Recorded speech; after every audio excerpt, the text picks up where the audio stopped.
Où en est le conflit armé birman? On en parle avec notre invitée, Nan Soumonhong. Vous êtes la représentante du gouvernement d'unité nationale du Myanmar en France. Je vous remercie d'être avec nous. Expliquez-nous d'abord ce que c'est que ce gouvernement. Qui représentez-vous et avec quelle légitimité? Le gouvernement d'unité nationale, le NUG, et c'est le gouvernement légitime du peuple birman. Les résultats des élections de novembre 2020 ont été ignorés par l'armée qui a perpétré un coup d'État en février 2021.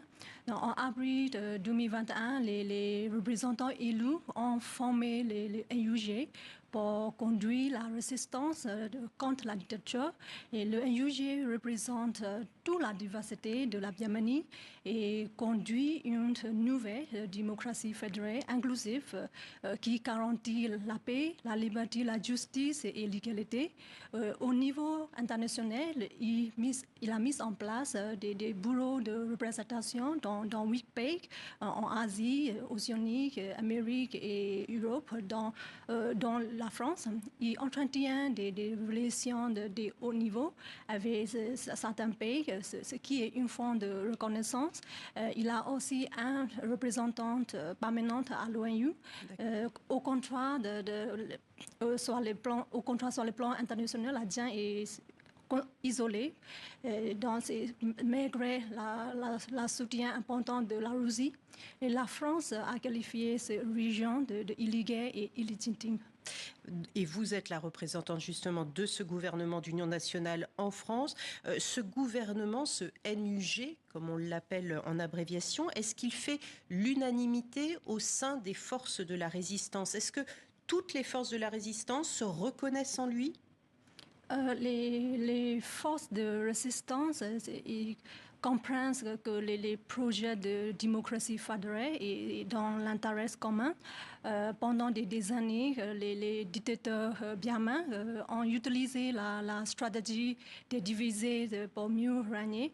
Le NUG a réalisé un programme majeur en créant des alliances avec les principaux groupes ethniques tels que les Karen, les Kachin et les Tchin. Nous collaborons non seulement sur les questions militaires, mais aussi sur les questions humanitaires, d'éducation et de santé. Donc nous espérons que cette unité, son président, continuera après la révolution. En avril, pourtant, la junte militaire a dissous une quarantaine de partis d'opposition.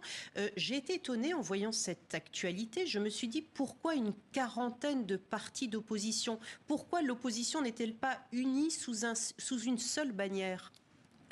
C'est en mars 2023, la junte a dissous 40 partis politiques de l'opposition pour organiser des fausses élections non démocratiques afin de légitimer son pouvoir. Dans la Birmanie compte environ 135 ethniques, d'où les noms élevés de partis politiques.